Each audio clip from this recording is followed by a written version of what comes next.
10টি পাপ 10টি অপরাধের কথা আজ আমরা জানবো ইনশাআল্লাহ। যেই গুনাহগুলোর সাজা শুধু আখিরাতেই দেওয়া হবে না, আল্লাহ রাব্বুল আলামিন নগদে দুনিয়াতে ওই পাপিষ্ঠকে বুঝিয়ে দিবেন। ওই পাপের শাস্তি দুনিয়াতেও তাকে পেতে হবে, আখিরাতেরটা তো থাকবেই। মুহতারাম হাজরিন, আজ আমরা যে বিষয়ে সামান্য কিছু কথা আরজ করব ইনশাআল্লাহ, এরপর কিছু প্রশ্ন উত্তরে আমরা চলে যাব।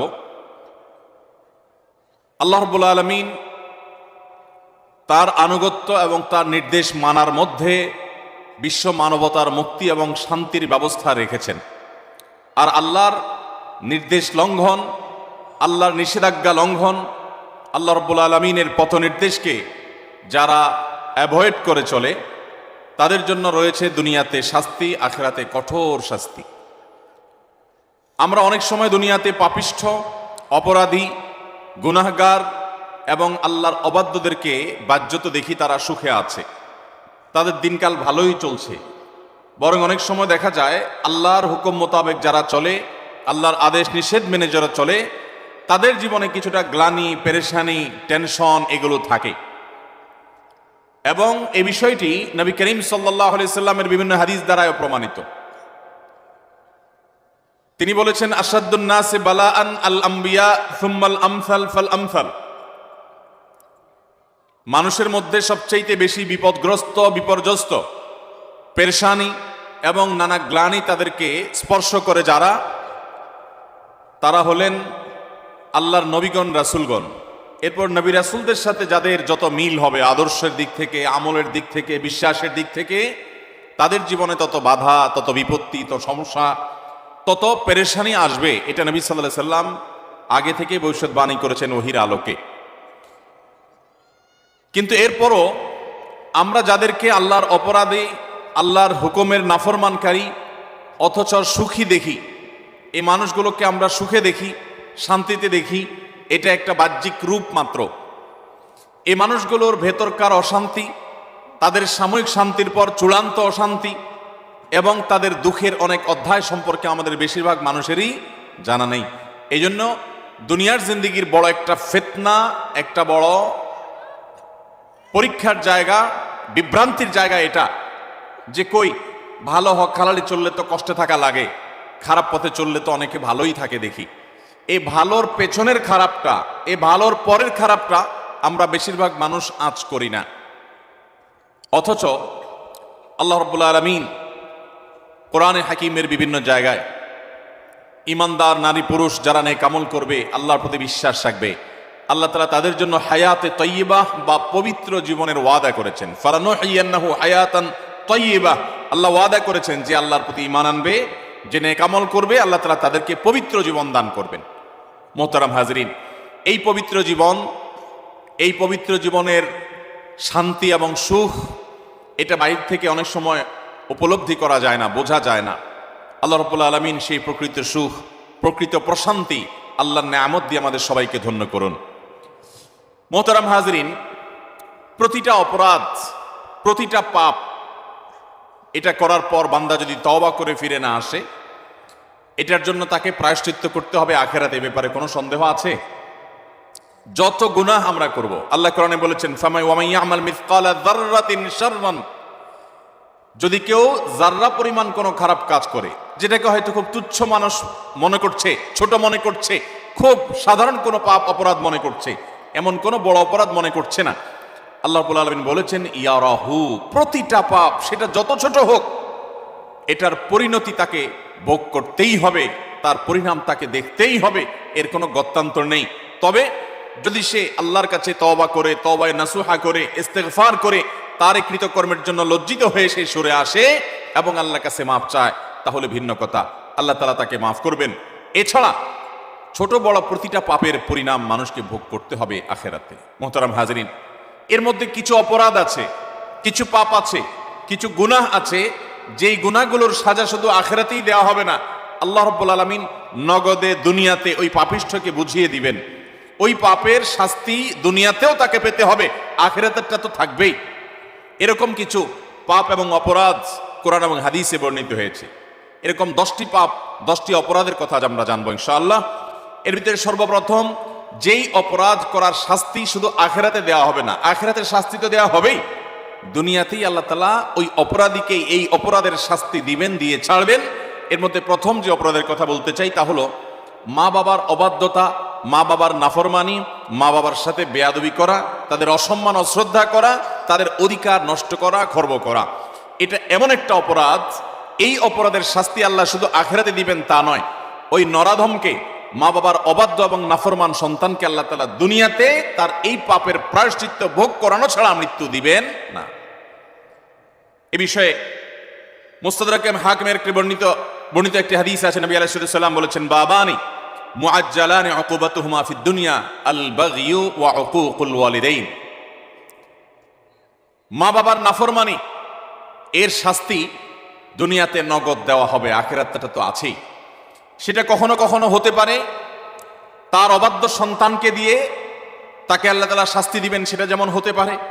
আবার এমনও হতে পারে তার সন্তান নেই, কিন্তু সন্তানরা অবাধ্য না, আল্লাহ তাআলা তাকে অন্যভাবে অপমান অপদস্থ করে, লাঞ্ছনা দিয়ে, কষ্ট দিয়ে, তার থেকে নেয়ামত ছিনিয়ে নিয়ে কোনো না কোনো ভাবে আল্লাহ তাআলা তাকে শাস্তি দিবেনই দিবেন।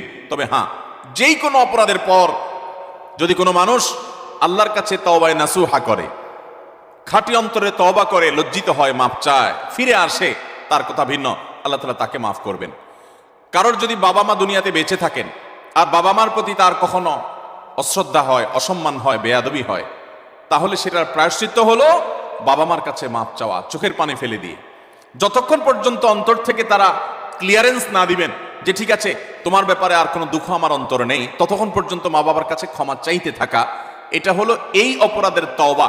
এখানে শুধু মুখে আস্তাগফিরুল্লাহ বললে কখনো তওবা হবে না, বরং মা বাবার কাছে মাপ চাইতে হবে। আপনি যদি আপনার স্ত্রী সন্তানদের সামনে, মা বাবার সামনে বেয়াদবি করেন, তাহলে তাদের সামনেই আবার তাদের কাছে মাপ চাইতে হবে। আপনি যদি কারোর সামনে বাবা মাকে অসম্মান করে থাকেন, তাদের কোনো নির্দেশ লঙ্ঘন করে থাকেন, তাচ্ছিল্য প্রদর্শন করে থাকেন, ওই মানুষগুলোর সামনেই আবার আপনাকে প্রায়শ্চিত্ত করতে হবে। এটি হলো মা বাবার কাছে ক্ষমা চাওয়ার পদ্ধতি। আর যারা হতভাগাদের কাতারে পড়ে গেছেন, মা বাবার দুজনেই অথবা দুজনের কোনো একজনকে হারিয়ে ফেলেছেন, এখনো পর্যন্ত তাদের সাথে কৃত অপরাধ এবং জুলুম, অবিচার, যেটা আল্লাহ তাআলা সহ্য করবেন না, সে অপরাধের প্রায়শ্চিত্ত আপনি করতে পারেন না, দুনিয়া থেকে চলে গেছেন, তারা কিভাবে প্রায়শ্চিত্ত করবেন? তাদের প্রায়শ্চিত্তের কয়েকটা ধাপ আছে। নাম্বার 1, তারা মা বাবার হয়ে আল্লাহর কাছে অনেক বেশি ইস্তেগফার এবং চোখের পানি ফেলবেন। আল্লাহ, আমার বাবাকে, আমার মাকে আপনি মাফ করে দিন। নামাজ পড়ে পড়ে ভোর রাতে তাহাজ্জুদের সময়, জুমার দিন মাগরিবের আগে, আসরের পরে সূর্যাস্ত যাওয়ার সময়, গুরুত্বপূর্ণ দোয়া কবুলের কিছু সময় আছে, এই সময়গুলোতে হাত তুলে আল্লাহর কাছে চোখের পানি ফেলে মাপ চাইবেন। আল্লাহ, আমার বাবার প্রতি আমি অনেক অবিচার করেছি, আমার মায়ের প্রতি আমি অনেক অশ্রদ্ধা প্রদর্শন করেছি, যেটা আমার করা উচিত হয়নি। আল্লাহ তাআলা কোরআনে কারিমে তার ইবাদতের নির্দেশের পরেই যার কথা বলেছেন তিনি হলেন মা বাবা। রিদার রব্বি ফি রিদাল ওয়ালিদাইন ওয়া সাখাতুর রব্বি ফি সাখাতিল ওয়ালিদাইন। নবীজি সাল্লাল্লাহু আলাইহি সাল্লাম বলেছেন, কারোর মা বাবা যদি তার উপর সন্তুষ্ট থাকে তো আল্লাহ তার উপর সন্তুষ্ট, আর মা বাবা যদি অসন্তুষ্ট তো আল্লাহ তার উপর অসন্তুষ্ট। মা বাবা হলো মানুষের জান্নাতের দুয়ার, এটাকে ঠিক রাখলে মানুষের জন্য জান্নাতের পথ সুগম হয়। মোহতারাম হাজরিন, এই জন্য কোনো ইমানদার যদি তার মা বাবাকে হারিয়ে ফেলেন, দুজনের কোনো একজন চলে যান, এটা বড় দুর্ভাগ্যের কথা যে জীবদ্দশায় মাপ চাওয়া হয় নাই। প্রায়শ্চিত্ত করার জন্য প্রথম কাজ হলো মা বাবার হয়ে অনেক বেশি বেশি ইস্তিগফার করা, ক্ষমা প্রার্থনা করা, তাদের হয়ে আল্লাহর কাছে আপিল করা, দোয়া করা, আল্লাহ তাদেরকে মাফ করে দিন। এই কাজটি অনেক বেশি পরিমাণে করতে থাকা, দিল থেকে করতে থাকা এক। দ্বিতীয়ত যে কাজটা করতে হবে তা হলো সহিহ মুসলিমে বর্ণিত একটা হাদিস থেকে আমরা জানতে পারি, নবী আলাইহিস সালাম বলেছেন, কোন ব্যক্তি তার বাবা মার প্রতি বাধ্যগত হওয়ার, তাদের অনুগত হওয়ার, তাদের প্রতি সদাচরণ করার একটা গুরুত্বপূর্ণ পার্ট এবং অংশ হলো মা বাবার অগোচরে কিংবা তাদের উপস্থিতিতে তাদের যে বন্ধু বান্ধব আছেন, তারা যাদের সাথে উঠা বসা করতেন, তাদের সহপাঠী যারা ছিলেন, সেই মানুষগুলোকে বাবা মার মতো সম্মান করা। ধরুন আপনার বাবা দুনিয়া থেকে চলে গেছেন, বাবার বন্ধু কারা ছিলেন, বাবার সহচর কারা ছিলেন, বাবার একান্ত কাছের কারা ছিলেন। আপনার বাবা বেঁচে থাকতে আপনার ছোট ভাই বোনদেরকে অনেক আদর করতেন, আপনার বাবার অনুপস্থিতিতে আপনি তাদেরকে আদর করলেন। আপনার বাবা বেঁচে থাকতে তার নাতি নাতনিদেরকে অনেক কেয়ার করতেন, তিনি নাই, আজকে আপনি তার হয়ে সেই কাজটা করলেন। আপনার বাবা বেঁচে থাকলে তার বন্ধু বান্ধবদের সম্মান করতেন, স্নেহ করতেন, ভালোবাসা দিতেন, দাওয়াত দিয়ে খাওয়াতেন, আপনি তার অগোচরে সেই কাজটা করলেন। এভাবে আপনার বাবা মা দুনিয়া থেকে চলে যাওয়ার পরও তাদের পক্ষ থেকে এই কাজগুলো করার মাধ্যমে আপনি বিররুল ওয়ালিদাইন বা মা বাবার প্রতি সদাচরণের কাজটা আঞ্জাম দিতে পারবেন। আল্লাহ তাআলা আমাদের সবাইকে মা বাবার সদাচরণকারী, মা বাবার অনুগত সন্তান হওয়ার তৌফিক দান করেন।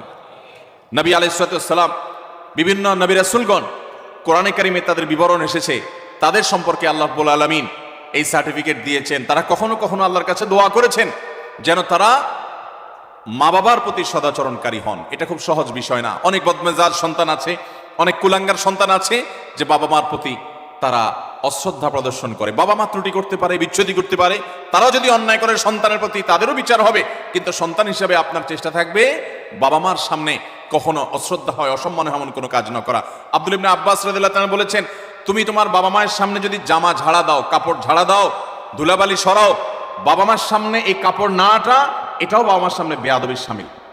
আল্লাহর জমিনে কারোর সামনে যদি তুমি সবচেয়ে বেশি কাচুমুচু করতে হয়, সে হলো তোমার বাবা মা। তোমার সবচেয়ে বেশি বিনয়ের হকদার যদি কেউ থাকে আল্লাহর জমিনে, তিনি হলেন তোমার বাবা মা। যার কথা তুমি অন্ধের মতো মানবে, কোরআন হাদিসের খেলাফ না হলে, তিনি হলেন তোমার বাবা মা। এই জায়গাটা আর কারোর জন্য হতে পারে না। অথচ আজকাল বেশিরভাগ যুবক, বেশিরভাগ কিশোরদেরকে দেখবেন যে আল্লাহর জমিনে যার চাইতে সবচেয়ে বেশি, যার সঙ্গে সবচেয়ে বেশি ঝাড়ি মেরে কথা বলা যায়, তারা মনে করে তিনি হলেন কে? মা। সবচেয়ে বেশি ঝাড়ি যাকে দিয়ে আমাদের আজকাল কিশোররা, যুবকরা কথা বলে, তিনি হলেন কে? হতভাগা মা। আল্লাহ রাব্বুল আলামিন আমাদেরকে মানুষ হওয়ার তৌফিক দান করুন, মুসলমান হওয়ার তৌফিক দান করুন। মা বাবার মর্ম ততক্ষণ পর্যন্ত মানুষ বুঝে না যতক্ষণ পর্যন্ত সে বাবা মা না হয়েছে। আল্লাহ তাআলা আমাদেরকে বাবা মার কদর করার তৌফিক দান করুন। তাহলে 1 নম্বরের অপরাধ পেলাম আমরা, বাবা মার প্রতি যদি কেউ অবজ্ঞা করে, অশ্রদ্ধা করে, অসম্মান করে, তাদের কথা না মেনে চলে, লঙ্ঘন করে। হ্যাঁ, তারা কোনো অন্যায় কথা বললে সেটা মানা যাবে না, ন্যায়সঙ্গত কথা বললে সেটা মানতে হবে। এই ক্ষেত্রে যদি কেউ ত্রুটি করে, বিচ্যুতি করে, বাবা মার অবাধ্য হয়, তার এই শাস্তি আল্লাহ শুধু আখিরাতেই দিবেন তা নয়, দুনিয়াতে তাকে এর জন্য প্রায়শ্চিত্ত ভোগ করতে হবে।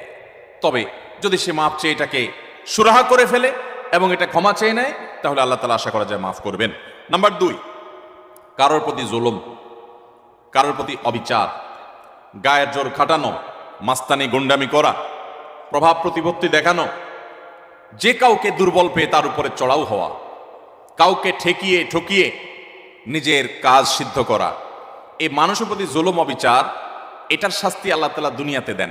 পৃথিবীর ইতিহাসে এমন একজন জালেম দেখাতে পারবেন না যে জালেম জুলুম করেছে আর তার প্রায়শ্চিত্ত তাকে দুনিয়াতে পেতে হয় না। পৃথিবীর ইতিহাসের সর্বপ্রথম জালিম, মানব সভ্যতার, মানব ইতিহাসের সর্বপ্রথম জালিম ছিল কাবিল, আদম আলাইহিস সালামের ছেলে কাবিল। সে জুলুম করেছে নিজের আপন ভাই হাবিলের প্রতি। আল্লাহ তাআলা তার মুখ সম্মোচন করে দিয়েছেন, তাকে অপমান অপদস্থ করেছেন, তার এই কুকর্ম আল্লাহ তাআলা ফাঁস করে দিয়েছেন। এটি ছিল আল্লাহর পক্ষ থেকে তার জন্য দুনিয়ার শাস্তি, আখিরাতের শাস্তি তো আছেই। পৃথিবীর ইতিহাসে বহু জালেম গিয়েছে, নমরুদ জুলুম করেছে, আবু জাহাল জুলুম করেছে, উতবা সাহেবা জুলুম করেছে, অনেক পরাশক্তি জুলুম করেছে। আল্লাহ তাআলা তাদের প্রত্যেককে অপদস্থ করেছেন, অপমান করেছেন, তাদের মুখ সম্মোচন করেছেন, তাদের শাস্তি দিয়েছেন। তবে আল্লাহ ছাড় দেন, আল্লাহ ছাড় দেন। আল্লাহ বলেছেন, ইন্নামা নুমলি লাহুম, আমি ছাড় দিয়ে রাখি, ইন্না কাইদি মাতিন। ছাড় দেওয়ার পরে যখন ধরি, সে ধরাটা হয় বড় শক্ত, সেটা থেকে বাঁচার কোনো উপায় থাকে। জুলুম এমন অপরাধ, কোন মুসলমান যদি কোনো হিন্দুর প্রতি জুলুম করে, কোন নামাজি মানুষ যদি কোনো বেনামাজির প্রতি জুলুম করে, কোন ধার্মিক মানুষ যদি কোনো অধার্মিক মানুষের প্রতি জুলুম করে, তারপরও আল্লাহ তাআলার সাহায্য ওই মাজলুমের প্রতি থাকে, হোক সে অমুসলিম, হোক সে অন্য ধর্মের মানুষ। কারণ জুলুমকে আল্লাহ কখনো সহ্য করেন। ভাইরা আমার, পশু পাখি তাদের কোনো জান্নাত নাই, জাহান্নামও নাই। পশু পাখির কোনো জান্নাত জাহান্নাম আছে? তাদের কোনো ইবাদত বন্দেগী আছে? আল্লাহ তাআলা কিয়ামতের দিন গরু ছাগলকে জিজ্ঞাসা করবেন, তোমার যৌবনকাল কিভাবে কাটাইছো? ঘাস খায় কাটছো নাকি শুয়ে শুয়ে কাটছো? আল্লাহ জিজ্ঞাসা করবেন। জিজ্ঞাসাবাদ হবে মানুষের এবং জিনের। পশু পাখির কোনো জিজ্ঞাসাবাদ হবে? পশু পাখির আল্লাহ জিজ্ঞাসা করবেন, ঘাস বেশি খাইছো কিনা, অপচয় করছো কিনা?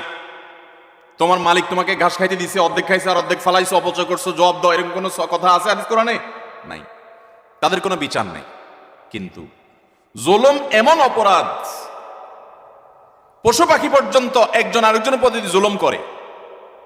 একটা গরু অন্য গরুটার উপরে চড়াও হয়ে তাকে আক্রমণ করে রক্তাক্ত করে ফেলেছে, গায়ের জোর ছিল।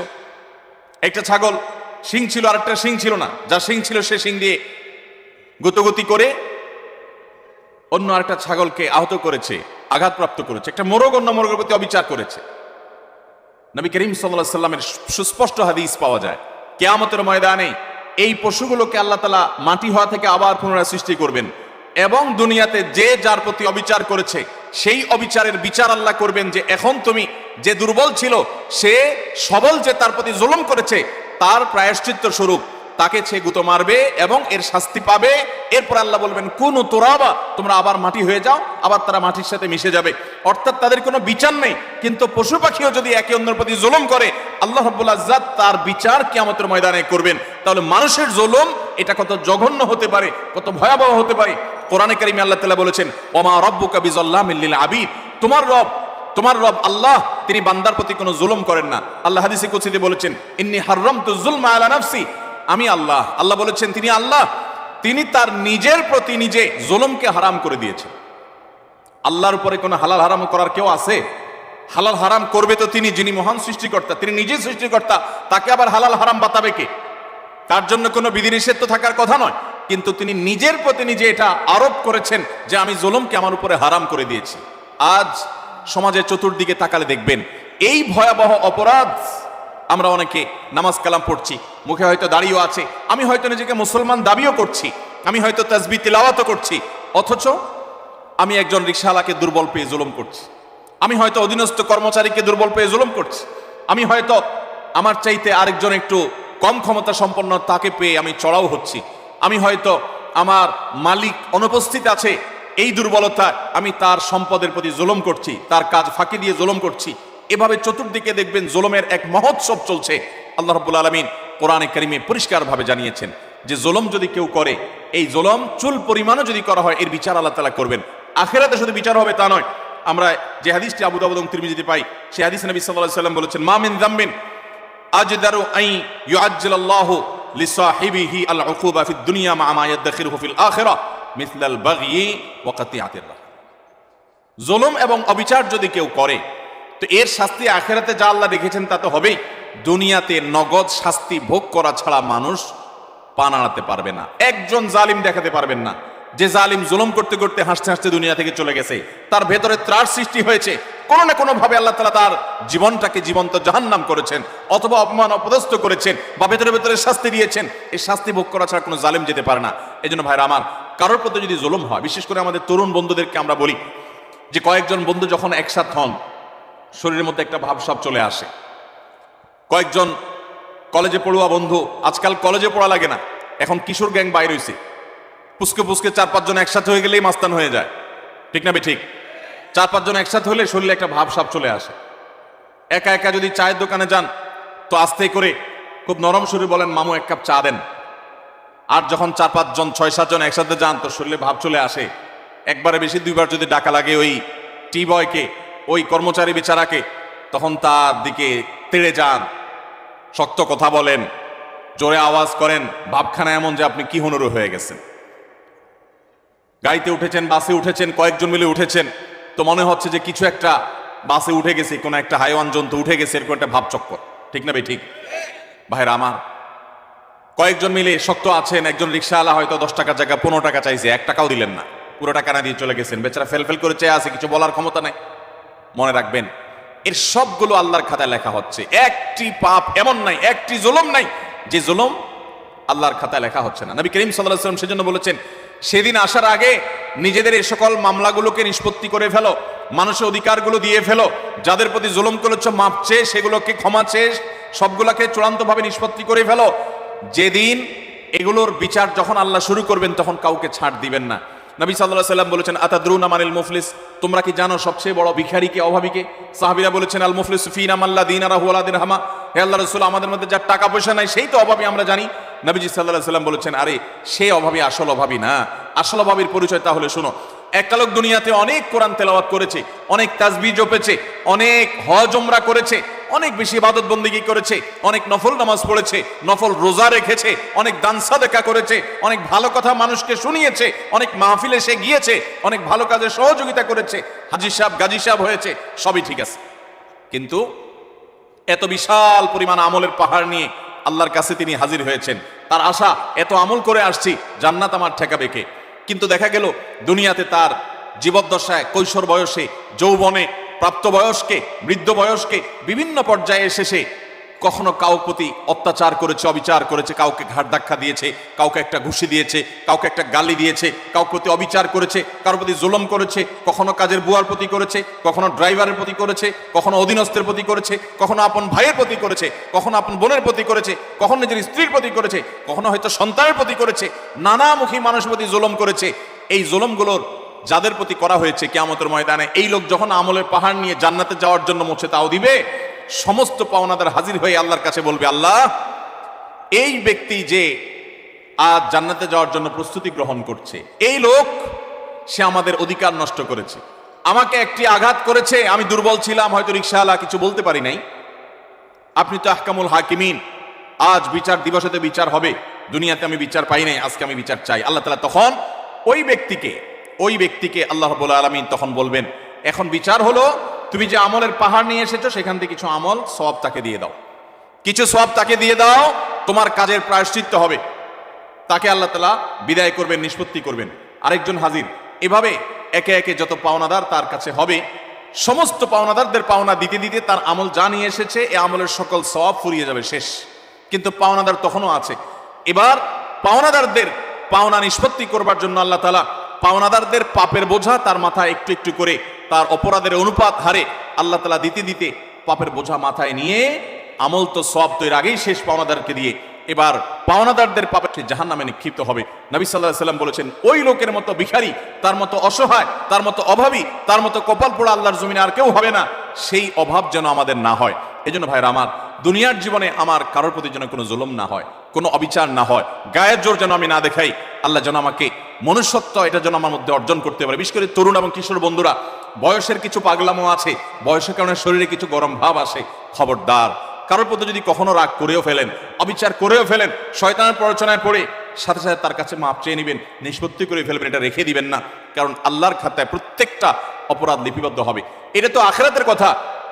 আজ আমরা যেটি বলছি তা হলো, নবী করিম সাল্লাল্লাহু আলাইহি ওয়াসাল্লাম বলেছেন, আখিরাতের যে শাস্তির কথাটা তো আছেই, কিন্তু কারোর প্রতি যদি কেউ জুলুম করে, দুনিয়াতে আল্লাহ রাব্বুল আলামিন তাকে সেই জুলুমের শাস্তি, প্রায়শ্চিত্ত তাকে দিবেন, এর মুখোমুখি তাকে হতেই হবে। আল্লাহ তাআলা আমাদেরকে জুলুমের মতোই পাপ অপরাধ থেকে বেঁচে থাকার তৌফিক দান করুন। 3 এবং 4 এবং 5 এই তিনটি আরেকটি হাদিসে আসছে। 3 নম্বর হলো আত্মীয়তার সম্পর্ক ছিন্ন করা, 4 নম্বর হলো কথায় কথায় মিথ্যা কথা বলা, এবং 5 নম্বর হলো আমানতের খেয়ানত করা। কেউ টাকা রেখেছে, আপনি মেরে দিলেন, কারোর কাছ থেকে বাকি নিয়েছেন, আর ওই লোকের চেহারাও মারালেন না, সামনেও গেলেন না। কারোর কাছ থেকে হাওলাত নিয়েছেন, এরপর তার মোবাইল নাম্বারই ব্লক করে ফেললেন। কেউ আপনাকে কোনো কথা বলছে কারোর কাছে না বলতে, আপনি সবার কাছে বলে বেড়ালেন। কারোর কোনো গোপন তথ্য আছে, এটা ফাঁস করে দিলেন। এরকম যত প্রকার আমানতের খেয়ানত আছে, এই সবগুলোর কারণে আল্লাহ তাআলা দুনিয়াতে নগদ শাস্তি দিবেন। তাহলে 3 নম্বর হলো আত্মীয়তার সম্পর্ক ছিন্ন করা, 4 নম্বর হলো মিথ্যা, 5 নম্বর হলো খেয়ানত, আমানত নষ্ট করা।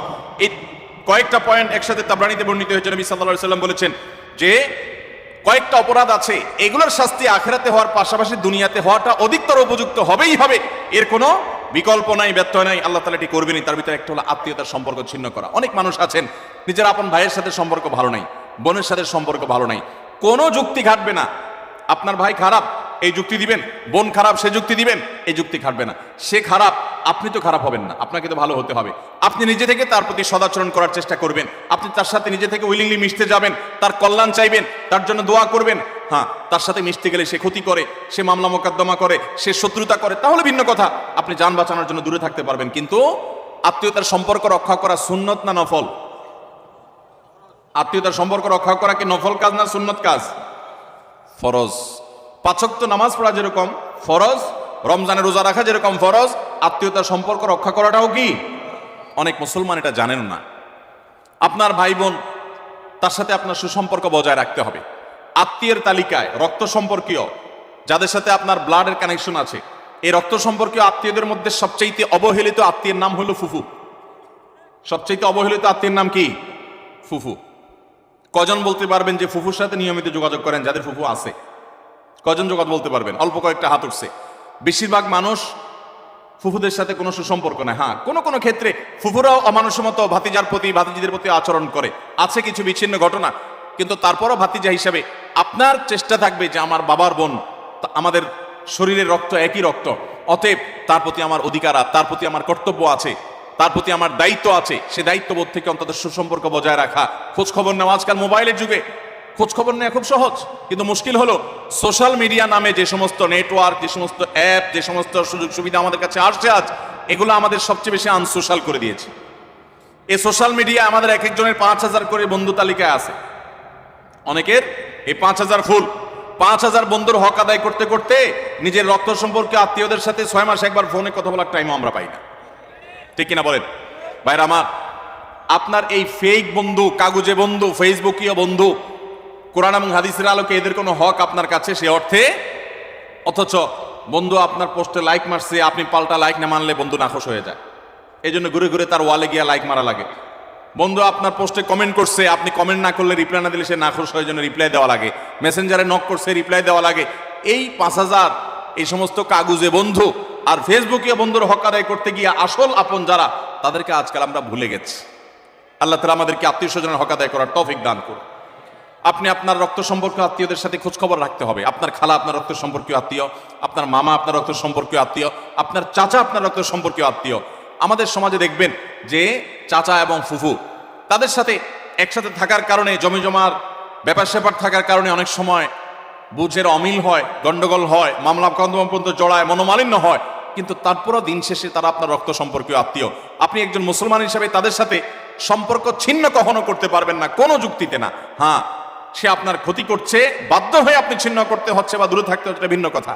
এছাড়া অন্য কোনো যুক্তিতে আপনি আত্মীয়তার সম্পর্ক ছিন্ন করতে পারবেন না। অনেক লোক বলে আমার আত্মীয়, সে তো আমার খোঁজখবর নেয় না, আমি একা নেওয়া লাগে। হ্যাঁ, আপনি একা নিবেন, আপনি আল্লাহর কাছে সওয়াব পাবেন। সে নিচ্ছে না, সে দায়ী হবে, অপরাধী হবে। সে নিচ্ছে না, এই যুক্তিতে আপনি তাকে ছিন্ন করার অধিকার। আল্লাহ তাআলা আমাদেরকে আত্মীয়তার সম্পর্ক রক্ষা করার তৌফিক দান করুক। চাচা এবং ফুফুদের খোঁজখবর নেব তো ইনশাআল্লাহ। চাচাতো ভাই, ফুফাতো ভাই বোন, তাদের খোঁজখবর নেব তো ইনশাআল্লাহ। এগুলো তো অনেক পরের কথা, অনেক কপাল পড়া আছে নিজের আপন ভাই বোনের সাথেও যোগাযোগ। কত বন্ধু তার, কত দোস্ত তার, কত আপন তার, অথচ রক্ত সম্পর্কীয় এই মানুষগুলোর প্রতি তারা খেয়াল রাখে না।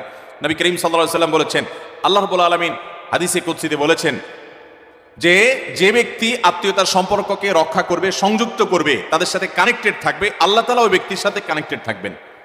আর যে ব্যক্তি আত্মীয়তার সম্পর্কের সাথে সম্পর্ক ছিন্ন করে ফেলবে, আত্মীয়ের সাথে সম্পর্ক ছিন্ন করবে, রাখবে না, আল্লাহ তাআলা বলেছেন কাতাআহুল্লাহ, আল্লাহ তাআলা তার সাথে সম্পর্ক ছিন্ন করে ফেলবেন।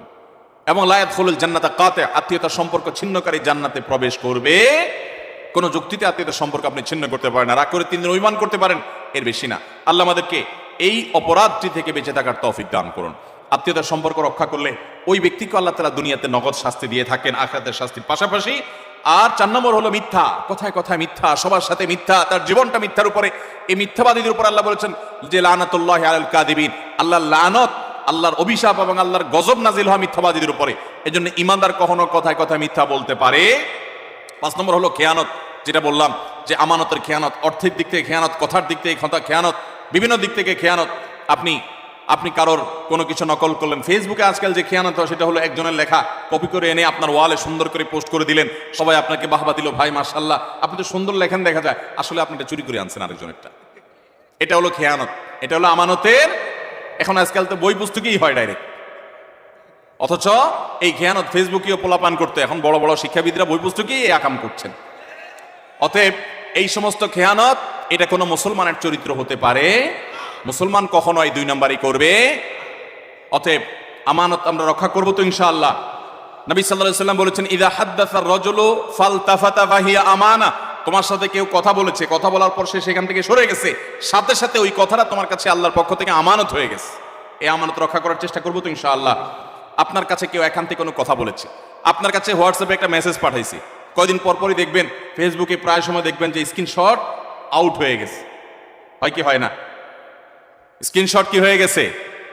এটা প্রচার হয়ে গেছে। আপনার সাথে একান্তে কেউ আলাপ করেছে, আপনি তার কোনো দুর্বল দিক পাইছেন, কোনো কারণে শত্রুতা উদ্ধার করা দরকার, আপনার সাথে সে একান্তের আলাপচারী থাকে, আপনি ফেসবুকে প্রচার করে দিলেন। এটা আমানতের খেয়ানত, এটা মানুষের প্রাইভেসি লঙ্ঘন। ইসলাম মানুষের প্রাইভেসিকে এত গুরুত্ব দেয় যে কেউ যদি কারোর বাড়িতে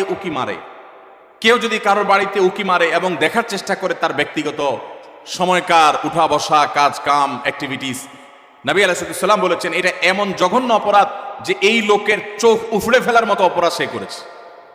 আজকাল দেখবেন প্রায় সময় অমুকের আইডি হ্যাক করেছে, অমুক আইডি হ্যাক করে সেখান থেকে তার ব্যক্তিগত সব তথ্য সে ফাঁস করেছে, এটা করেছে সেটা করেছে। কেউ কারোর মোবাইল ফাইলে ঘাটাঘাটি করে তার ব্যক্তিগত জিনিসপত্র ঘাটাঘাটি শুরু করে। এগুলো সবগুলো আমানতের খেয়ানত। আমাদের কথা, আমাদের কাজ, আমাদের টাকা, আমাদের পয়সা, লেনদেন সবকিছুতে আমানতদারিতা দেখাতে হবে। আমানতের খেয়ানত যারা করে, আপনি কাউকে আমানতের খেয়ানত করবেন, আল্লাহ তাআলা আপনাকে এই পরিস্থিতির মুখোমুখি করবেন। বিদায় এই ধরনের গুনাহ থেকে আমরা বেঁচে থাকবো ইনশাআল্লাহ। নাম্বার 6, কোন মুসলমানকে অপমান করা। আমাদের যুবকদের কাছে আজকাল সবচাইতে প্রিয়, সবচেয়ে পছন্দের পাপ হলো এটা, যে পাপটা করতে আমাদের যুব সমাজ সবচেয়ে বেশি মজা পায়, স্বাদ পায়, এনজয় করে। রসিয়ে রসিয়ে যে পাপটা করে আমাদের যুবক বন্ধুরা, সেটা হলো কাউকে অসম্মান করা, অপমান করা। দেখবেন 2-4 জন বন্ধু মিলে আরেকজনকে নিয়ে টিজ করছে, আরেকজনকে নিয়ে উত্ত্যক্ত করছে, আরেকজনকে নিয়ে বাজে কথাবার্তা বলছে। এমনকি আপনার ইউনিভার্সিটিগুলোতে আমরা প্রায় সময় দেখি যে কি হয়ে থাকে, র্যাগিং এর শিকার হয় ছোট ভাইয়েরা, জুনিয়ররা, এবং এটাকে তারা মনে করছে তাদের অধিকার। মানুষ যখন অসভ্য হয়ে যায়, পশুদের মধ্যে এই কালচার নেই যে একে অন্যকে অপমান করে তারা এরকম অসভ্যের মতো আনন্দ উৎসব করে, এটা তাদের মধ্যে পর্যন্ত নেই। আল্লাহ তাআলা সেজন্য এই মানুষগুলোর সম্পর্কে বলেছেন, উলাইকা কাল আনআমি বাল হুম আদাল, যাদের হিতাহিত জ্ঞান নেই, ভালো মন্দ পরখ করার মতো ক্ষমতা নেই, অন্যায় করে আবার সে উল্লাস করে, ফুর্তি করে, এই মানুষগুলো চতুষ্পদ জন্তুর চাইতে আরো খারাপ, কারণ চতুষ্পদ জন্তু এত খারাপ হতে পারে না। অতএব আমাদের যুবক বন্ধুরা, কোনোদিন কাউকে অপমান করে, কাউকে কষ্ট দিয়ে, কাউকে আঘাত করে, আসেন 4-5 বন্ধু একসাথে, এক বেচারা একা একা যাচ্ছে, তাকে নিয়ে হাসাহাসি করলেন, ঠাট্টা মশকরা করলেন, ইয়ার্কি ফাজলামতি করলেন, তাকে অপমান করলেন, তাকে অপদস্থ করলেন, তাকে বেইজ্জত করলেন, অথচ এটা তার জন্য কষ্টের, এটা তার জন্য বেদনার, এটা তার জন্য যন্ত্রণার। আপনি যে মানুষ হয়ে থাকেন, আপনি যে মুসলমান হয়ে থাকেন, তো আপনার হাসি তামাশার নামে, বন্ধু বান্ধবের সাথে আড্ডার নামে আপনি কখনো এই অপকর্ম করতে পারেন? নবী করিম সাল্লাল্লাহু আলাইহি সাল্লাম বলেছেন, আবু দাউদে বর্ণিত হয়েছে, কোন মানুষ সে যদি আরেকজনকে অপমান করে এমন একটা জায়গায় যেখানে ওই লোকটা অপমান থেকে বাঁচার চেষ্টা করছে, সে চায় কেউ তার জন্য সাহায্যের হাত বাড়িয়ে দেখ, সেখানে আপনি তাকে আরো অপমান করলেন, তাহলে আপনি নিশ্চিত জেনে রাখেন, লিখে রাখেন, আপনার জীবনে এরকম পরিস্থিতি আসবে যে আপনি কোন পরিস্থিতিতে মানুষের সাহায্যের জন্য আপনি হাত বাড়াবেন, কিন্তু সাহায্য পাবেন না, পাবেন অপমান। কারণ মানুষকে অপমান করলে তার শাস্তি আল্লাহ তাআলা দুনিয়াতে নগদ দিয়ে থাকে। আল্লাহ তাআলা এই অপরাধ থেকে, এই গুনাহ থেকে আমাদেরকে বেঁচে থাকার তৌফিক দান করুন। ভাইরা আমার, ভালো মুসলমান হওয়ার জন্য ভালো মানুষ হতে হবে। আপনি কয়েক বন্ধু মিলে একসাথে হাসি ফুর্তি করতে পারেন, আনন্দ তামাশা করতে পারেন, খেলাধুলা করতে পারেন, ক্রীড়া কৌতুক করতে পারেন, শরিয়ার সীমানায় থেকে আপনি সেটা করতে গিয়ে কাউকে নিয়ে আপনি হাসাহাসি করতে পারেন। একটা মেয়ে হাঁটে হেঁটে যাচ্ছে, আপনি দেখে ওই মেয়েটাকে শুনিয়ে শুনিয়ে এমন কথা বললেন যে কথা শুনে মেয়েটার মানসিকভাবে আঘাতপ্রাপ্ত হচ্ছে, আপনি তাকে অপদস্থ করছেন, নোংরা কথা বলছেন। যুবকদের মধ্যে এই রোগ আছে না নাই? জনে জনে ঘরে ঘরে আজকে এই রোগ ভরে গেছে। ভাইরা আমার, আল্লাহ আপনাকে বিবেক দিয়েছেন, আপনি আনন্দ অবশ্যই করতে পারেন, আপনি অবশ্যই কৌতুক করবেন, আপনি অবশ্যই ক্রীড়া করবেন, আপনি অবশ্যই রসিকতা করবেন, বন্ধুদের সাথে মজা করবেন, কিন্তু আপনার মজা আরেকটা মানুষের কষ্টের কারণ, আপনার মজা আরেকটা মানুষের অপমানের কারণ হতে পারে না। আপনার বিবেককে জিজ্ঞাসা করুন, কোনো পশু এত নিচে নামে না। আল্লাহ তাআলা আমাদের যুবকদেরকে সঠিক এবং সুন্দর পথে চলার তৌফিক দান করুন। মনে রাখবেন, এই সমস্ত অপকর্মের একটা শাস্তি তো আপনাকে নগদে পেতেই হবে, সেটা হলো অপরাধ বোধের অদৃশ্য দাহন। অনেক লোক আছে দেখবেন, বৃদ্ধ বয়সে এসে হাজী সাহেব, গাজী সাহেব, দাড়িওয়ালা, হজরতজি ইত্যাদি সেজে যায়, কিন্তু উনি জানেন উনি যৌবন বয়সে বহু মেয়েকে উত্ত্যক্ত করেছে, বহু ছেলের গায়ে হাত তুলেছে, বন্ধু বান্ধব মিলে বহু অন্যায় করেছে, বহুত আকাম কুকাম করেছে। এই সমস্ত আকাম কুকামের কথা যখন মনে হয়, তখন অপরাধ বোধের একটা জ্বালা আছে ভিতরে, সে নিজেকে নিজে জানে যে আমি কত খারাপ ছিলাম, এই যন্ত্রণায় সে ভুগতে থাকে। আর যারা যৌবনকালে এই সমস্ত অন্যায় এবং পাপাচার থেকে বেঁচে থেকে তাদের যৌবনকে পরিচ্ছন্ন করে, পড়াশোনা করে, কেরিয়ার গড়ে তোলে, সামাজিক কর্মকাণ্ড করে, বন্ধু বান্ধব মিলে ক্রীড়া কৌতুক করে, শরিয়ার সীমানার মধ্যে থেকে কারোর প্রতি অবিচার অন্যায় করে না, তাদের এই জীবনের সবচেয়ে নগদ আল্লাহ তাআলার পক্ষ থেকে যে পুরস্কার আছে, তাহলে মানসিকভাবে সে ফিল করে যে আমি অন্যায় করি নাই, আমি অবিচার করি নাই, আমি যৌবন বয়সে ভালো কিছু কাজ করতে পেরেছি। আল্লাহ আমাদেরকে যৌবনকালে ভালো কোনো কাজ করার তৌফিক দান করুন। আমরা এই সমস্ত অনাচার থেকে বেঁচে থাকবো তো ইনশাআল্লাহ। আজকাল যুবকদেরকে দেখবেন, প্রায় সময় দেখবেন রোস্টিং ভিডিও বানায়। ভিডিওর নাম কি? Roasting video. রোস্টিং ভিডিও মানে কি? একজনকে রোস্ট করে। এতদিন আমরা শুনছি মুরগি রোস্ট করে, এখন পোলাপান কি রোস্ট করে? মানুষ রোস্ট করে। একটা মানুষের হয়তো কোনো ভুল হয়েছে, তার ভুল হলে অবশ্যই তার সমালোচনা হতে পারে, যৌক্তিক সমালোচনা হতে পারে, ভুল সংশোধন হতে পারে, ভুল শুধরানো হতে পারে, কিন্তু ভিডিও বানায়া তার চরিত্র হনন, তার ব্যক্তিগত বিষয় আসে তুলে এনে তাকে একেবারে মুরগিরে যেরকম রোস্ট করে, তার গোষ্ঠী উদ্ধার করার নাম হলো রোস্টিং ভিডিও। আমরা কোন সভ্যতায় বসবাস করছি? যুবকদের কাছে এই জিনিসগুলো খুব এনজয় করার মতো বিষয়, সেগুলো দেখে আমরা অনেকে খুব হাসি আমরা খুব আনন্দ পাই, খুব মজা পাই। আমাদের রুচি নষ্ট হয়ে গেছে। ভাইরা আমার, একজন মানুষ আরেকজন মানুষকে নিয়ে চরম অপমানকর কোনো কাজ কখনো করা, এটা কখনো সভ্য মানুষের কাজ এটা কখনো মুসলমানের কাজ হতে পারে। আল্লাহ তাআলা আমাকে আপনাকে এরকম সচেতন দায়িত্বশীল মুসলমান হওয়ার তৌফিক দান করুন। আমরা কোনো মানুষকে অপমান করব, আমরা কোনো মানুষকে কষ্ট দেব। আজ অনেক যুবক আছে বাবার বয়সী একজন মানুষের সাথে পর্যন্ত বেয়াদবের মতো আচরণ করে। রিক্সাওয়ালা হতে পারে, তিনি রিক্সা চালক, কিন্তু আপনার বাবার বয়সী, আপনার বড় ভাইয়ের বয়সী, আপনার চাইতে অন্তত আলটিমেট কমপক্ষে বড়, অ্যাটলিস্ট আপনার চাইতে সে সিনিয়র, কিন্তু দেখা যায় তার সাথে পর্যন্ত তুচ্ছ-তাচ্ছিল্য করে, তুই তোকারি করে, যা তা বলে আমাদের যুবকরা আজকাল, অনেকে, আমি সবার কথা বলছি, অনেক যুবকরা আজকাল এমন আচরণ করে। আল্লাহ রাব্বুল আলামিন এই সমস্ত উদ্ভ্রান্তের জীবন, এই সমস্ত উচ্ছৃঙ্খলতার জীবন পরিহার করে আমাদেরকে সুন্দর জীবন যাপন করার তৌফিক দান করুন। ভাইরা আমার, একটা সুস্থ বিবেক অনেক বড় নেয়ামত, যে বিবেকের রাডারে ধরা পড়বে যে এটা অন্যায়, এটা ন্যায়। আমার কোনো বন্ধু একটা অপকর্ম করছে, আমি বুঝতে পারলাম আমার রাডারে ধরা পড়েছে এটা অন্যায়, আমি প্রতিবাদ করব, ওই বন্ধুকে প্রয়োজনে ত্যাগ করব, আমি একজন ভালো বন্ধু গ্রহণ করব। চেষ্টা করা যাবে না ইনশাআল্লাহ? যৌবনকাল বারবার আসবে না ভাইরা। যৌবনের যে পাগলামি, যৌবনের যে উচ্ছলতা, যৌবনের যে উন্মাদনা, আল্লাহর শপথ করে বলছি এটা চিরকাল থাকবে না, এটা চলে যাবে। কি করেছেন সে জিনিসটা কিন্তু ঠিকই থেকে যাবে, আপনার কর্মটা ঠিকই থেকে যাবে। যৌবনের এই সময়টা চলে যাবে, কিন্তু যৌবনকালে যা যা করেছেন এই সবগুলো আপনার আমলনামা যেমন লেখা থাকবে, আপনার স্মৃতিতেও থাকবে। আমলনামার কারণে আপনার আখিরাতে শাস্তি হবে, আর স্মৃতিতে থাকার কারণে আপনার পরবর্তী বয়সে আপনাকে অপরাধবোধের অদৃশ্য দাহনে আপনাকে জ্বালাতে থাকবে, অস্থিরতা আপনার মধ্যে কাজ করতে থাকবে। অতএব যৌবনকালে এবং যে কোনো বয়সে আমরা কোন মানুষকে অপমান অপদস্থ করব, কোন মানুষ বিপদে পড়েছে, হয়ে গেছে তার দ্বারা একটা কোনো সমস্যা, আপনি চান্স পেয়ে এবার তার 14 গোষ্ঠী উদ্ধার করা শুরু করলেন না ভাই। এই সময় হাত বাড়িয়ে দেন, পারলে তাকে সাহায্য করেন। আল্লাহ রাব্বুল আলামিন আপনার কোনো বিপদে এরকম মানুষ দিয়ে দিবেন যে মানুষ আপনার হাত ধরে আপনাকে উদ্ধার করবে। চেষ্টা করবো না ইনশাআল্লাহ? তাহলে 6 নম্বর অপরাধ এটি, যে কোনো মানুষকে অপমান করলে, কোনো মুসলমানকে অপমান করলে তার শাস্তি আল্লাহ রাব্বুল আলামিন দুনিয়াতে দেন। এবং যে ব্যক্তি কোনো বিপদে পড়া মানুষকে, যার দরকার সাহায্য, সে সাহায্যের জন্য হাহাকার করছে, ওই টাইমে তাকে আরো আঘাত করে, আরো আক্রমণ করে, তার রোস্টিং ভিডিও বানায়, তার চরিত্র হনন করে, তাকে অপমান অপদস্থ করে, এই ব্যক্তি তার যখন জীবনে এরকম পরিস্থিতিতে পড়বে, আল্লাহ তাআলা ঠিক একইভাবে অন্য আরেক পাপিষ্ঠকে দিয়ে আল্লাহ তাআলা তাকে সাইজ করবেন। বিদায় বেঁচে থাকবো তো ইনশাআল্লাহ? নাম্বার 7, মানুষকে দেখানোর জন্য কোনো ভালো কাজ করলে, এখন ফেসবুকের সময়, এমন কোনো ভালো কাজ পাওয়া কঠিন হবে যেটা আমরা ফেসবুকে দেই না। আমরা আমাদের আসুন্নাহ ফাউন্ডেশনের বিভিন্ন ভালো কাজ কার্যক্রম ফেসবুকে দেই, সেটা হলো জবাবদিহিতা। ডোনাররা যে ডোনেশন করেন, তাদের টাকা কোথায় খরচ হচ্ছে, সেটা কিভাবে খরচ হচ্ছে, সেটা তাদেরকে জানানোর জন্য। ব্যক্তিগত দান, ব্যক্তিগত ভালো কাজ, এটাকে একজন ইমানদার যথাসম্ভব লুকাবার চেষ্টা করবে। হ্যাঁ, অন্যকে উৎসাহিত করবার জন্য দান কখনো প্রকাশ্য দেওয়া যেতে পারে, প্রশংসনীয় হতে পারে, কিন্তু আজকাল দেখবেন যে যুবকদের দোষ দিয়ে লাভ কি? অনেক মধ্যবয়স্ক মানুষও আছে, দেখা যায় কোনো গরিব মানুষকে হয়তো একটা কলা দান করছে, কলা ত্রাণ হিসাবে, ওই কলা দেখা যায় 6-7 মিলে ধরে রাখছে, বোঝার কোনো উপায় নেই কি গরিবকে দিচ্ছে না গরিবে তাদেরকে দিচ্ছে। এই চিত্র আমাদের সমাজে আছে না নাই? সামান্য কয়টা মুড়ি দিচ্ছে, সামান্য একটা কিছু দিচ্ছে, তো এতজন মিলে দিচ্ছে, এটা দেখে বোঝার উপায় নাই যে গরিব মানুষটা দিচ্ছে না এরা গরিব মানুষকে দিচ্ছে। এই সমস্ত তামাশা আমাদের সমাজে হয় কি হয় না বলেন? কদিন আগে একটা ভিডিও ভাইরাল হয়েছে যে এক লোক দোয়া করবে, তো একটা ছেলেকে মোবাইল দিয়া ভিডিও করতে লাগাই দিছে, ওইটা আবার আরেকজন ভিডিও করে ফেলছে। এবার সে হাত তুলে কাঁদতেছে, কান্দা শেষ, মোবাইল অফ করে ভিডিও ফেসবুকে ছেড়ে দিস। বাইরে আমার, ওমরা করতে গেলে, কোনো একটা ভালো কাজ করতে গেলে সেলফি সেলফি সেলফি ছাড়া কিচ্ছু। একটা হুজুর দেখছে দোয়া নিবে, হুজুর কাছে কিছু শিখবে, এখন এসব নাই, হুজুর দাঁড়ান একটা সেলফি নেই। এই রোগ আমাদেরকে প্রচন্ড আকারে ধরছে কি ধরে নেই? একটা হলো স্মৃতি রাখলাম, উৎসাহিত অনুপ্রাণিত হলাম, সেটা ভিন্ন বিষয়। বেশিরভাগ ধান্দাই হলো ফেসবুকে একটা পোস্ট দেবো, মানুষ বলবে ওরে বাপরে বাপ, তুই এই লোক পাইলি কোত্থেকে, মাশাআল্লাহ মারহাবা, কিছু লাইক কমেন্টের বিজনেস হবে। আমাদের মানুষকে দেখাবার প্রবণতা এখন এমন ভাবে হয়ে গেছে যে আমরা এমন কোনো কাজ করি না যেটার ফিডব্যাক দুনিয়াতে আশা করি না, অথচ আল্লাহ তাআলা নেককার বান্দা তারা, যারা কোনো ভালো কাজ করে তার বিনিময় আশা করবে কার কাছে? আল্লাহর কাছে। আল্লাহ তাআলা আমাদেরকে সেরকম নিষ্ঠাবান মানুষ হওয়ার তৌফিক দান করুন।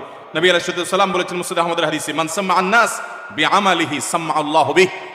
যে ব্যক্তি কোনো ভালো কাজ করে গল্প দিয়ে বেড়াবে শুধুমাত্র মানুষের কাছে, লোক শোনানো, লোক দেখানো কাজ করবে, আল্লাহ রাব্বুল আলামিন ওই ব্যক্তিকে এই কাজের প্রায়শ্চিত্ত দুনিয়াতেই দিবেন এবং তার শাস্তি দুনিয়াতেই হবে। আল্লাহ তাআলা আমাদেরকে এই লৌকিকতা, মানুষকে দেখাবার জন্য ভালো কাজ করার এই বদ অভ্যাস পরিহার করার তৌফিক দান করুন। নাম্বার 8, যদি কেউ নেয়ামতের নাশুকরি করে, আল্লাহ কোন নেয়ামত দিয়েছেন সেটার নাশুকরি করেছে, এই ব্যক্তিকে আল্লাহ তাআলা নগদ শাস্তি দিবেন। সূরা নাহল 128 নম্বর আয়াতে আল্লাহ তাআলা বলেছেন, ওয়াদারাবাল্লাহু মাসালান কারিয়াতান কানাত আমিনাতান মুতমাইন্নাহ। একটা জনপদের মানুষ, তারা নিরাপদে ছিল, সুখে শান্তিতে ছিল, আল্লাহ তাআলা তাদেরকে নিরাপদে রেখেছেন, ভালো রেখেছেন। ইয়াতিহা রিজকুহা মিন কুল্লি মাকান, প্রত্যেকটা জায়গা থেকে আল্লাহর পক্ষ থেকে রিজিক আসতো। ফাকাফারাত বিআনআমিল্লাহ, তারা আল্লাহর নিয়ামতকে অস্বীকার করে বলেছে, নাশুকরি করেছে। ফাযাকাহাল্লাহু লিবাসাল জুই ওয়াল খাউফি বিমা কানু ইয়াসনাউন, তাদের এই নাশুকরির কারণে আল্লাহ তাআলা তাদেরকে আল্লাহ রাব্বুল আলামিন দুর্ভিক্ষ, অভাব অনটন, আশঙ্কা এবং ভয়ের শাস্তি দুনিয়াতে দিয়েছেন, আখিরাতে তো বটে। অনেক মানুষ আছে দেখবেন নাশুকরি করে, আপনি অনেক উপকার করেছেন, বলবে না আমি কিছুই তো পাই নাই, আমি নিজে নিজে করেছি। এই নাশুকর ঠিকই এক সময় বিপর্যস্ত হবে এবং বিপদগ্রস্ত হবে, এবং যেই নিয়ামত পেয়ে সে নাশুকরি করেছে, এই নিয়ামত আল্লাহ তার কাছ থেকে ছিনিয়ে নিবেন, আজ হোক আর 2 দিন পরে হোক। বিধায় এই ধরনের গুনাহ থেকে আমরা বেঁচে থাকবো তো ইনশাআল্লাহ। অনেক মানুষ আছে দেখবেন আল্লাহর শুকর খুব আদায় করে, মানুষের শুকর আদায় করে না, আছে না নাই?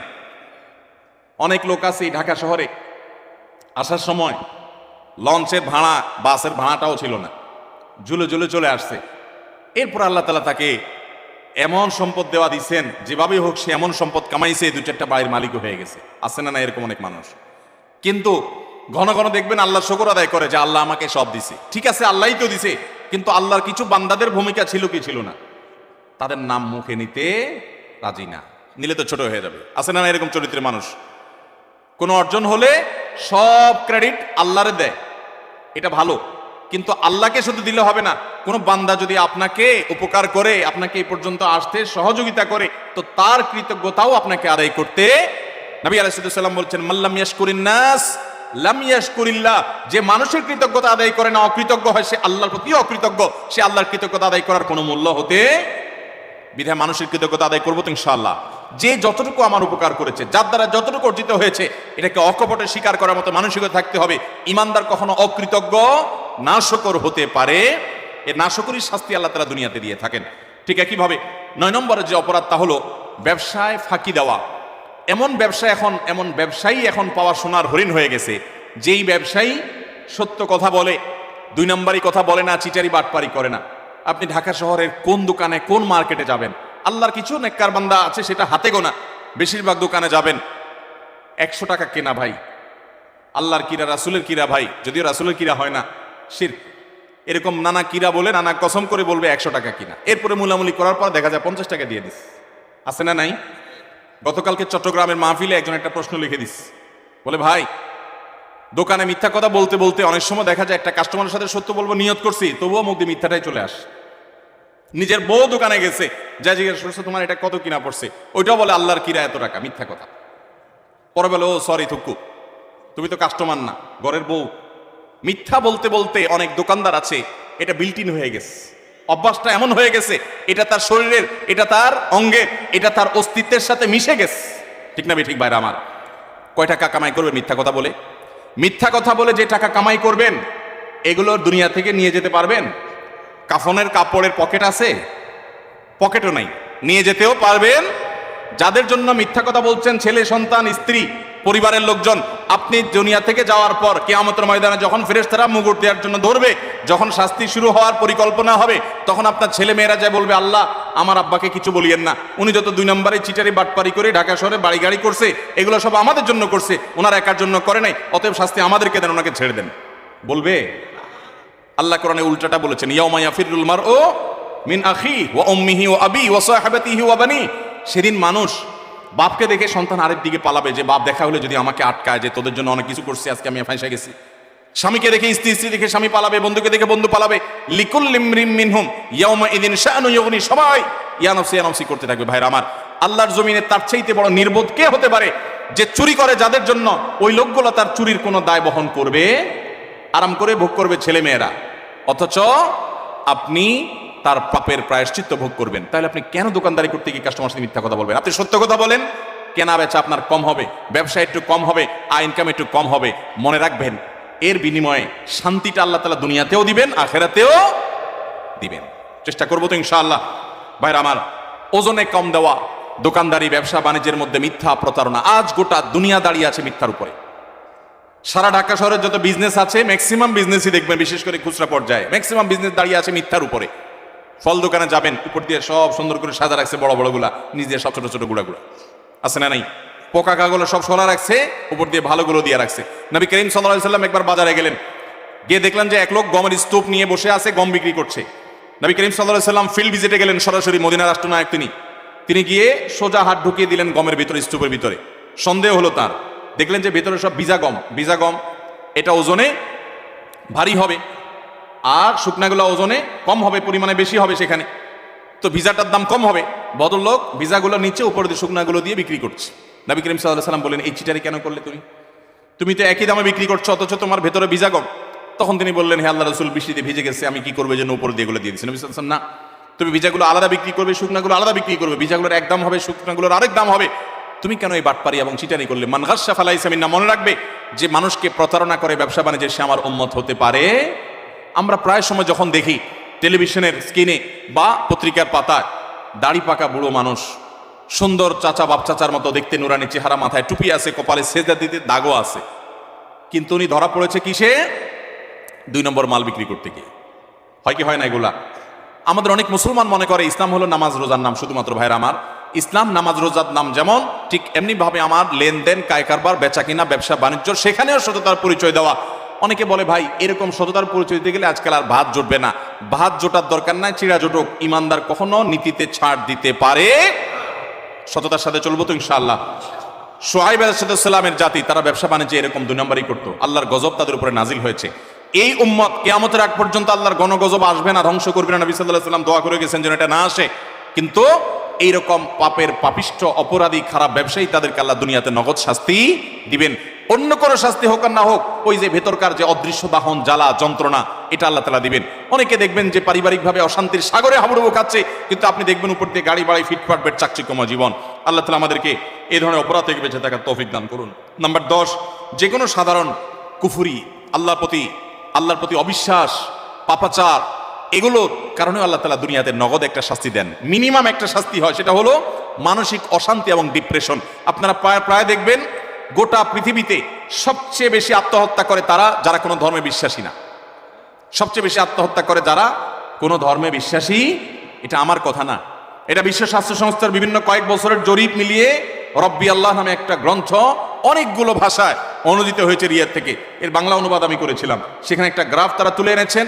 বিশ্ব স্বাস্থ্য সংস্থার জরিপের আলোকে কয়েক বছরের জরিপ দেখানো হয়েছে, সারা পৃথিবীতে তুলনামূলকভাবে আত্মহত্যার পরিমাণ, প্রবণতা সবচেয়ে কম যাদের মধ্যে, তারা হলো মুসলমানরা।